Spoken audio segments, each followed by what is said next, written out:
Meski belum ditemukan vaskes yang memberlakukan biaya PCR tinggi, pengawasan terus dilakukan Dinas Kesehatan Sumsel. Dinkes Palembang menegaskan tidak ada alasan vaskes belum menurunkan biaya PCR, seperti stok reagen lama dan komponen jasa, karena dinilai sudah mendapat keuntungan dari biaya sebelumnya. Dinkes Palembang berharap penurunan biaya dapat meningkatkan pemeriksaan COVID-19 melalui tes PCR, yang saat ini baru tercapai 400 sampel per hari, jauh dari target Satgas COVID-19 8.000 sampel. Mayoritas pemeriksaan PCR dilakukan masyarakat secara mandiri, yang memiliki riwayat kontak erat dan bergejala, serta pelaku perjalanan sebagai syarat perjalanan. Nah, sampai sekarang kita belum menerima keluhan dari masyarakat paskes yang menentukan harga lebih tinggi. Ya.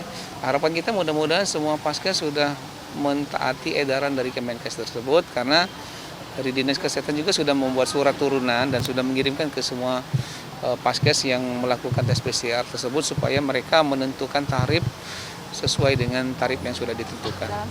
Kalau yang saya baca di edaran itu sementara belum ada ya, hanya mudah-mudahan kalau ada, tidak ada ya, kalau memang ada akan diberikan sanksi teguran ya, baik lisan maupun tertulis.